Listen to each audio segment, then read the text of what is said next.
Hi, everybody. Welcome to the Sunday Sports Buzz presented by Sam Swope, Louisville's original live TV sports talk show. We want to hear from you tonight. 964-2121, the Goomer & Company Buzz Line. I'm your host, Greg Brom. I'm joined by my good friend and long-run golf pro, Gary Demling, also a candidate for State Senate in District 19. A primary election coming up, Gary. It's not like I had enough stress in my life already, Greg, but yeah, to add to it. Just got to be playing basketball, actually. Our church basketball league at St. Barnabas, and hopefully you guys are still watching there at the gym. And I'll give you a shout out here shortly, but we're going to talk a little sports. Did you win tonight? No comment. I missed the first half, and we're going through some adjustments right now. We're having a harder time scoring than U of L right now. I was going to say, sounds a little bit like a team we're all familiar with. The Louisville Cardinals lose to Syracuse 58-49. This time they don't even crack 50 points. And Coach Pitino went and changed the starting lineup, put Swap in there. A guy is kicking off the team, but he's starting him in his starting lineup against the #2 team in the country. And Blackshear, who hit a 3 off the bat. Look, the Cards look good for 9 minutes. Then they go into a slump, get one basket during a 10-minute stretch to end the first half, and the woes just keep on and on for these Cards. Well, when the first 8 points of the game, well, besides the Blackshear's 3, were basically set up by Swapshire. He had the 2 buckets, and he had the 2 passes to Gorgie Zhang, so he was responsible for the 8 of the points. And the thing, a lot of it had to do with when Calipari set up that snide jab, saying, oh, we'd love to have him for 1 year.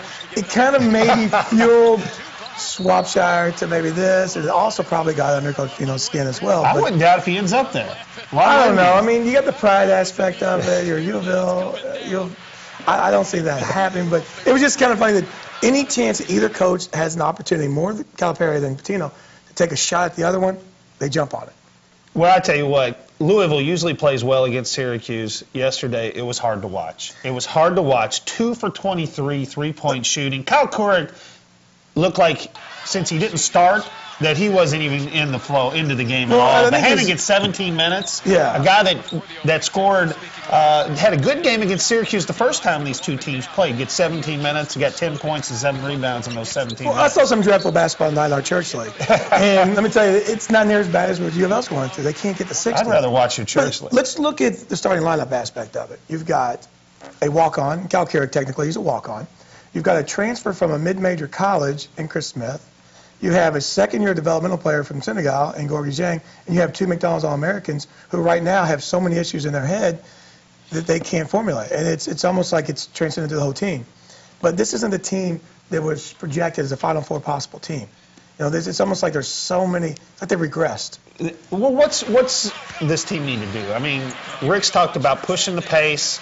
He's talked about speeding up the tempo, which a lot of fans have been yelling for that the entire year, is to pick up the pace when you have the ball. They're playing the zone defense, maybe pressing more. He acted like after the game that he learned some things about the team. What do you do now? What do you do now to turn this around? Can this team flip the switch? Well, I mean, Blackshear's a guy who can score. Granted, he's not quite in the shape that he could be, but they participated before he got injured in April. But when they press, they're slow getting back. They give up too many transition buckets. So I don't think their athleticism will let them press like they like to. I'm not saying they're in bad condition, but so many teams are just faster getting down court. So the press isn't the answer. How can you salvage it? That's a great question. I think mixing up the lineups is good.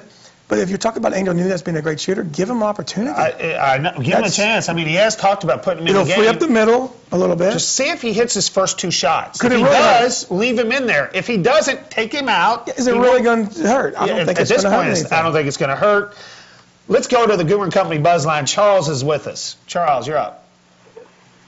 Is this me? Yes, you're on. How you doing?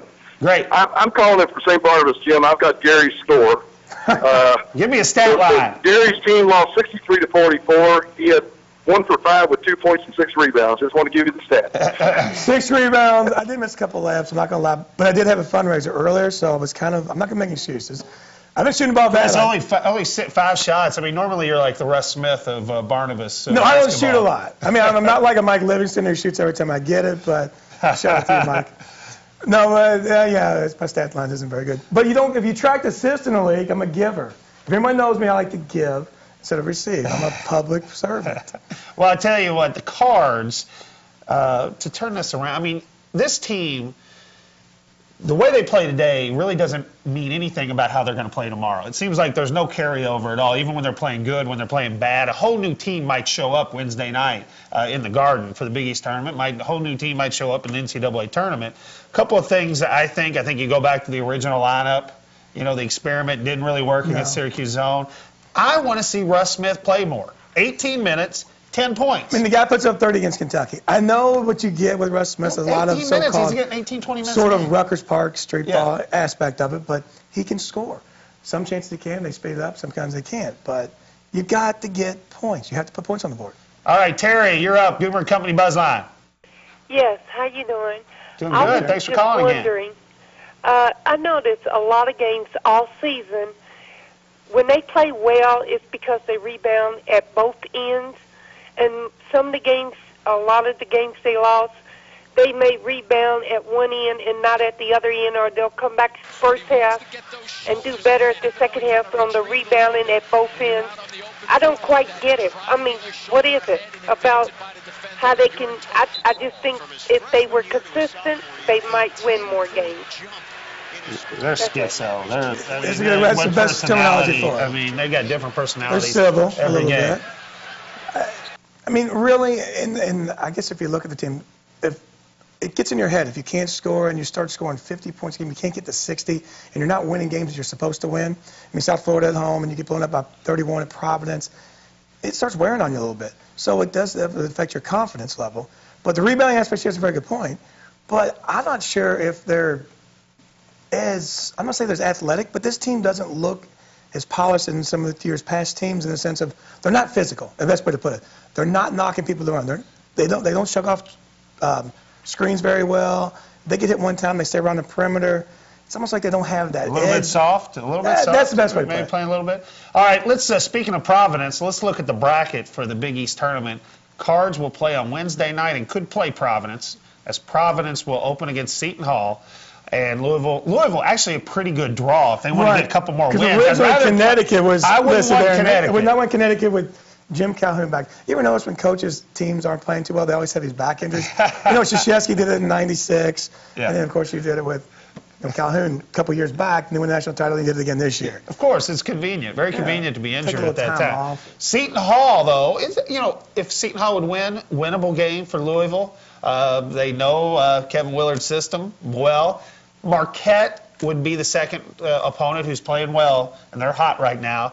But, Louisville, I could see them winning a game, maybe making a run. Let me ask you, and we're going to ask our audience to give us a call with the answer to this, too. How many more wins this year for the Cards? Oh, wow, that's a good question. Well, Seton Hall's in a situation now. Joe Lunardi, Joey Brackets has them in, but technically Iona lost this weekend, so they didn't get the automatic bid. Iona as a team probably has a better resume than Seton Hall. Does Seton Hall need this win more than U of L does? Now, of course, Pitino always said he wanted to have more games to get more players in. So if Seton Hall beats it depends on the seeding. I mean, 7, 8, 9. I mean, that's a great question. No more than 2. I mean, right now, from what we've seen, and I think I'm being generous. Yeah, from what we've seen, no more than 2. Yeah, I'm going 2. I think they get one in the Big East and one in the NCAA tournament. We want to know what you think. 964-2121. Give us a call. We'll be back in a moment. The Sunday Sports Buzz, presented by Sam Swope.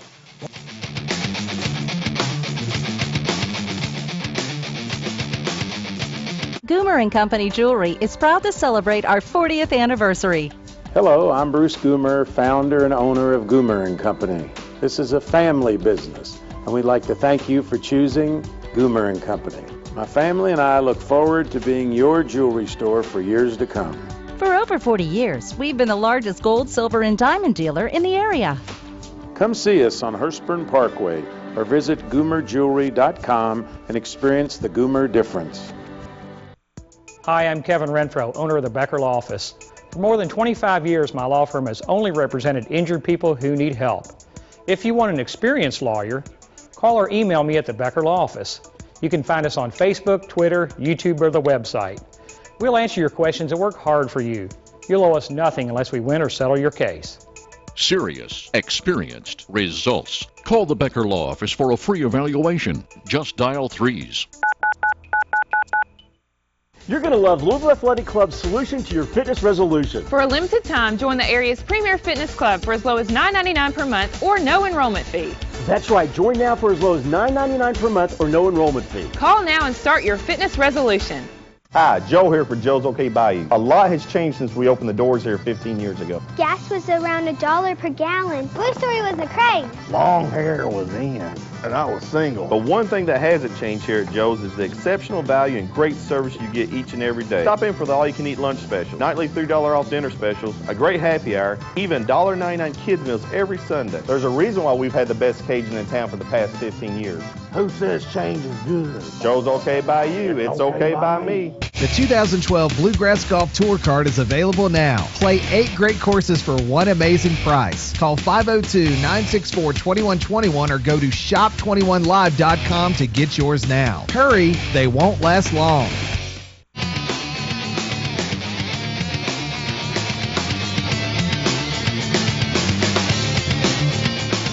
Welcome back. Sunday Sports Buzz presented by Sam Swope. Greg Brom along with Gary Dimley and his stat line 1 for 5 tonight. So he fit right in with Chris Smith and Kyle Couric and the rest of the Cardinals. I did get more rebounds than they did. I did get 6 boards. He hit the boards. Terry would like you. Would want that contribution to the Cardinals Terry's game. Caller, I'm hitting the boards. And then didn't track assist. A complete game. A complete game by Gary Dimley and St. Barnabas tonight.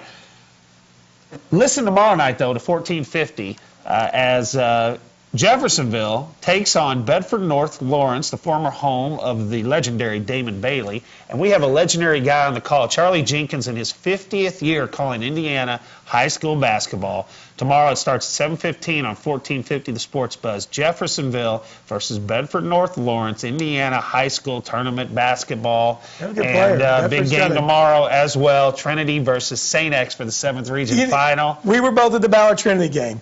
And the one thing that Zavo's done, it's like he's channeled Mike Ramsey, the former defensive specialist from Trinity when we were back in school. Yeah. He coached you, they brought him up from JV, and Mike was like the defense specialist because they shut down and locked down defenders so well. And Chris Renner took the air out of the ball, which was obscure because he said he wanted to run. But Kevin Klein's done an amazing job at St. X. Yeah, St. X well coached. You talk lockdown. James Quick, he locked down. Quentin Snyder was having a great game. And James Quick really did a nice defensive job in the fourth quarter, as did the rest of the Trinity team. Going to be a big game tomorrow night. We've got a full bevy of calls tonight about the Cards. We'll talk about the Cats in a moment. But, Tom, you're up on the Sunday Sports Buzz. Tom, you're up. Hey. What happened yesterday, Patino is telling Swopeshire he's got to leave. Why does he start him? And the last 6 or 7 minutes of the game, Shane Behannon, he looked to me like he was the only player that could do anything inside, and he didn't even play the last 6, 7, maybe longer than that, minutes of the game. What's going on with that? I think Patino thought that it was senior day for Swopeshire at Syracuse also. I don't know. I didn't understand that either, to mix it up. And then he really didn't see much of the time afterwards. But Behannon, I don't know. That's a good question. Well, I can figure out any of his substitutions, and they haven't in the last few years. I guess against that zone, maybe you went with the 4-guard lineup a little bit, so Behannon didn't play as much. But he had a good game against Syracuse the first time out. Yeah. And did only get 17 minutes last night. And then how does Louisville know they won't need Swap next year? That's what you're taking a chance. Yeah. Because of your injury history. How do you know you won't need that guy? He has a role. Well, look at George Good. How much good would he would have played this year? How much good would he have done for this team at this size? And I don't know. I mean, it would have freed up Zhang a little bit and possibly freed up Behannon. You never know. You're correct. But you've got Rozier coming in. You got Luke Hancock coming in as well. You have to make scholarship space. It's tough. I mean, it's... All right, let's go to, we've got a caller who wants to call in. He's going to take credit for the Kentucky success this year. Billy G is on the line. Yes, I'm a UK fan, but I was going to talk about U of L. I was a U of L fan in high school, but I grew up. But anyway, I think Patino is going to have this team. You know, he's great at getting teams ready for the playoffs, and I do believe he's going to have them ready to play. And I think they'll win 4 or 5 more games. Whoa. They're really good. I don't know what games Yeah, he's been I watching. can tell in Kentucky. Yeah. Anybody who said they were a Louisville fan and then became, I don't know anybody like that who was a No. Louisville fan and became a Kentucky fan. I knew that that this was a big blue call all the way through. Yeah, but you 4 or can see 5 through it. games. What do you think? Pretty much, yeah. I mean, I'm friends with Kenny Payne. I got a lot of privilege to know him really well. I Yeah. play a lot of golf with him, and Kenny's a good friend. And I like what he's done in UK. And, Yeah. you know, I'm not I going to knock respect Kentucky, a and lot I of respect it, a lot yeah. of what he does. And I was growing up a diehard U of L fan. But anytime you have a team from our community or state that does well, it's actually overall good for the state. But you're going to have that rivalry, Trinity. I mean, like Trinity St. X, U of L UK. But it would be great if Trinity or St. X or anyone even from Region 6 wins the state title. It's still great for Jefferson County, just like it is for someone to have success with U of L UK in the NCAA tournament. Well, Kentucky goes, they finished the SEC 16-0, beat Florida today on the road. They've won 22 games in a row. Heading into the SEC tournament, you would think they would win the SEC tournament in New Orleans, go into the NCAA tournament with a 25-game winning streak. I do have a question, though. Is this Kentucky team, with all these potential NBA draft choices, better than the 96 Kentucky team? Absolutely not. You know why? For one, I was sitting right here. 96 won the title. This team has yet to do so. Now, this team has the possibility to have better stars in the NBA. They have 9 NBA players with a lot more experience. And I was talking to LeBradford Smith today about this. They were harder. They were very physical. That team was a physical team. This team isn't necessarily not physical. They're very good lockdown defense. And Calipari does a great job in half-court defensive sets just to trick and confuse the other teams. But right now, until this team wins that title, it's hard to compare. Being the fact that they lost 2 games, they lost to UMass and lost to Mississippi State in New Orleans, actually in the NCAA tournament that year. I mean, the SEC tournament that year. But until that happens, it's kind of... Well, you're right. It could all go down in flames with one loss, Right. one bad outing, one poor shooting night, one defense that confuses, maybe one bad matchup against a Michigan State or someone Or like Missouri, physical like who that. attacks from every position off the ball. But for me, I think this is a better basketball team than the 96 Cats. I think they're a better just look at defensive player team. by player. This team Yes. is I don't know. You look at that starting 5, and even you go to the bench, the 6th guy, You also look at 2 separate coaches. McCarty, Walker, Mercer off the bench, Derek Delk, Anderson. Mercer off the bench. You had Pope. I don't know. Jeff Shepard, which yeah. is redshirt that year. But I think I'm taking this team. I'm thinking 96 just because they were deeper. But you've They also won. got to Yeah, factor they in the win. different coaching strategies. You've got Repetino, who plays more players, where Calipari plays 6 or 7 at best. So they're 2 teams that are totally different setups, even though they're both wearing Kentucky on the front. All right, Philip, you're up. Goomer Company Buzzline. Hey guys, how you doing? Okay, Phil. Hey, I want to know if it's only me or Louisville they do not have no inside game at all. That is true. I don't know if It it's a seems question like or a statement, but you're right. Yeah. we can agree with not just you on that one. And they don't, they change their whole theme week to week. Remember after a couple weeks back, we're going to start pounding it inside. We're going to start pounding it inside. That lasted a couple of games. Then it switched to another strategy, pick up the pace or whatever the strategy or flavor of the week is. Exactly. That's a good flavor of the week. Gorgie, I think ever since the Syracuse game when he had to catch the ball at the free throw line and make decisions and look so unorthodox, that ever since then he hasn't been the same player. Okay, let's Kind go of back messed to with this his College mind. of Charleston game when Pitino switched Cal Kirk to that position. Why he didn't do that against Syracuse, I don't know. I said this earlier in the year. The problem that's going to happen to U of L late in the season is Gorgie James playing way too many minutes early, and this is only 2nd year of competitive basketball. 2nd full year of competitive basketball. And you're getting a guy who's never did that for 36 minutes? It's going to wear on you, and it's showing right now. Yeah, he looks tired. You're He looks right. very tired. Real quick, let's get to Leo before we take a break. Leo, you're up. Yeah, Pitino's talking about changing his lineup, and I really think he needs to set down Peyton Siva. I mean, this kid, he can't shoot. He turns the ball over a lot.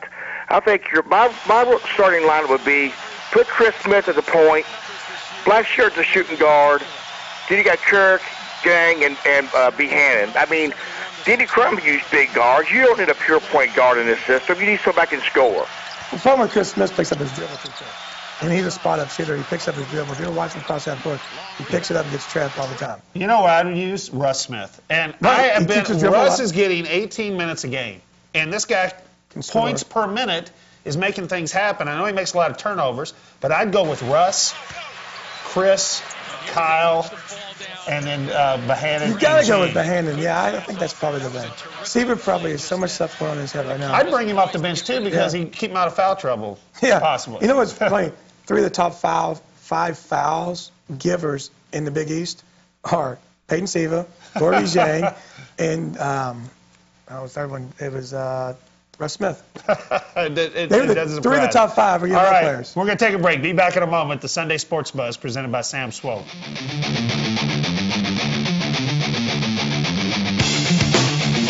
Join the club at Sam Swope Auto Group. When you service a vehicle at any Sam Swope dealership, you automatically become a Service VIP Rewards member. You get member pricing on parts and service, lost key return, and emergency roadside assistance. Plus, you can earn points that qualify you for discounts on your next vehicle purchase, up to $2,500. The best part is becoming a member is free.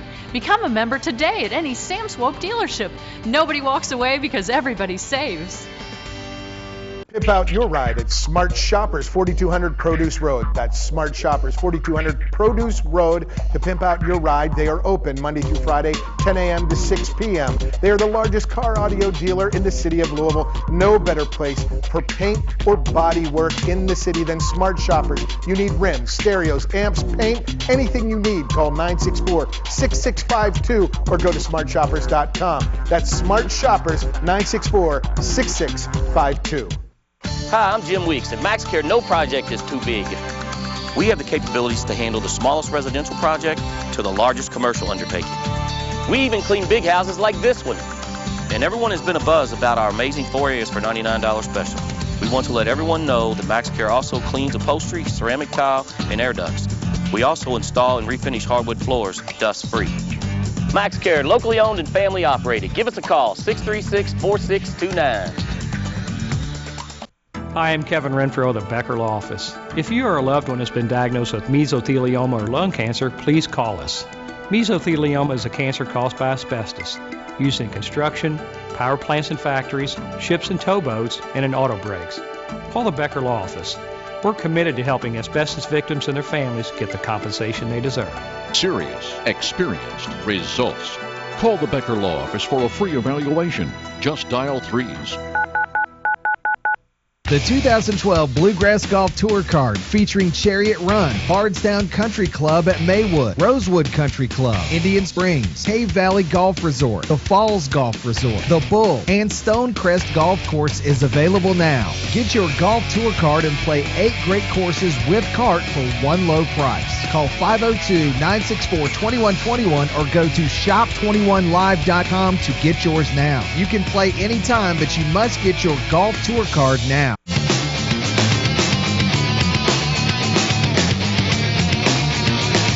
It's March, and the madness is here. We're talking cards and cats. Let's put the Kentucky's SEC tournament bracket up on the screen. Not that they really are in jeopardy, I think, of losing, but they're going to play LSU or Arkansas the first game, probably Florida in the semis, and then maybe Vandy. Tennessee actually got the 2 seed. The Tennessee's 2 seed. They've made, well, I mean, a huge jump, but, you know, the addition, he's impacted the team so much. Number 1 seeds. Gary has his number 1 seeds, which I think this is pretty solid, pretty set in stone with the number 1 seeds. Gary, these are the teams you think will be number 1. Well, you know, today with Michigan State losing to Ohio State at home, it was a great game, by the way, and William Buford, a clutch shot. But the way Carolina looked last night, that's what everyone expected all year out of them. And the way Kansas has grown with Withy's development, Rutherford, but you got Tyshawn Taylor and T-Rob, and then, of course, the top 2, which they'll put on the opposite sides of the bracket with probably Carolina and Syracuse with Kansas there. Well, and you've got some really good 2 seeds. Kentucky's probably glad Carolina's elevated to 1. I don't think they wanted to see them as a 2 in their bracket. Exactly. If Kentucky loses, though, in the SEC tournament and Syracuse runs through and wins the Big East, will Syracuse get the number 1 overall seed? That's a tough call because the Big East is so down, but I don't think so. Just because if you do that, it takes away from what you've generated the whole season. I mean, Syracuse, but then again, Syracuse only lost to Notre Dame without Fab Melo. Yeah. That's a very good question. That's what happened. So I think Calipari wants to do what Tubby Smith did in 2003, unlike what Rick did in '96. And which was losing the SEC tournament final. Regular season. Absolutely. Okay, Truth. Indiana, big win today. Mr. Baum, if Indiana wins the Big Ten championship, I think y'all going to be hollering about Indiana's going to be a #1 seed. Number 1 seed. Number 1. They're going to leapfrog a lot. Well, we're going to have 3 Big Ten teams. They probably have the 3 1s. best home wins of any team in the country. They have a great resume. Yeah, I mean, it's losing to Minnesota. I'm still shocked they lost to Minnesota at home. And then losing to Nebraska was really bad. But they're only winning 1 game in the NCAA tournament, Truth. Yeah. 1 game. All right, let's go to Angela. Angela, you're up. Okay, while we wait for Angela to get on board, let's put we got Gary, he's a horse racing expert. Let's put your early Derby favorites. Early Derby favorites for Gary on the screen if you have them, guys. Here is his top 5 right now. In order. And people haven't really started paying attention yet, but Union Rags, tell us about this horse because it's everybody's favorite to win the Derby. I mean, Michael Matz, the trainer, of course. You remember Michael Matz's story with horses with Barbaro. But Union Rags had the longest trip of any horse I've ever seen, the British Cup Juvenile we happened in Churchill Downs last fall, and still almost won the race, where Hansen won the race but got a clean trip. So on the Mile 16th race, it seemed like Union Rags ran 2 miles, but still almost got up, and then just walked in the Fountain of Youth. I know Algorithms got hurt and is out for the Derby Trail, and it was a really good contender horse, Todd Pletcher horse, owned locally by Jack Wolf at Glasscock and Clint Glasscock. And unfortunately, he's off the Derby Trail, but Union Rags just is set distance. And Creative Cause, great horse, Mike Harrington horse out of Giants Causeway. I was on the West Coast horse, very, very effective. You got Alpha, who's Kieran McLaughlin, whose brother, Tony McLaughlin, at golf headquarters. That horse looked really impressive in his last win. And then, of course, El Padrino won the Risen Star, and that's another Todd Pletcher horse. And then, of course, you have Hansen, who recently won the Gotham this past weekend. Okay. Very good 3-year-old crop. You think it's a good crop this year? It looks pretty good on paper. Okay, let's go to Angela. You're up. Hi, I'm a U of L fan. I think when they played Syracuse, they should have let some of the other guys have a chance on the bench. Because Caesar wasn't doing it. Nobody else was doing it. One person couldn't just play the game by themselves. So they should have let some other guys on the bench play too. Well, I mean, he's trying to mix up the lineups here and there, but nothing's working. He brought some guys off the bench to start, but, Angel Nunez is a guy, don't even talk about playing him anymore because he's not going to play. Yeah, you're not going to play him, don't even mention it. I mean, I think at this point you got to deal with what you think's best right now. But, going back to the whole Derby thing we talked about, one of the reasons, not to jump into a political aspect of it, but one of the reasons I'm in this in a race is because the gaming bill recently was shot down. Now, granted, it probably needs to be reintroduced in a better, appropriate way. But the problem is David Williams is continually the cripple Jefferson County. Now, if we lose gaming and we continue to lose everything else, we've already lost coal and tobacco. What our state is being known for is nothing. And let the voters decide. I'm in it for public service, not self-service. You know me long enough. I am integral in the community. I try to put other people forward, and that's my whole message is public service, not self-service. Let us have our voice back. And that's what I asked for. Gary Dibling running for the State Senate, District 19. Hey, thanks for joining us. Appreciate the invite. Next week, Mason and Handsome Jimmy, we're going to break the brackets down for Selection Sunday Handsome Jimmy on the Sunday Sports Buzz presented by Sam Swope.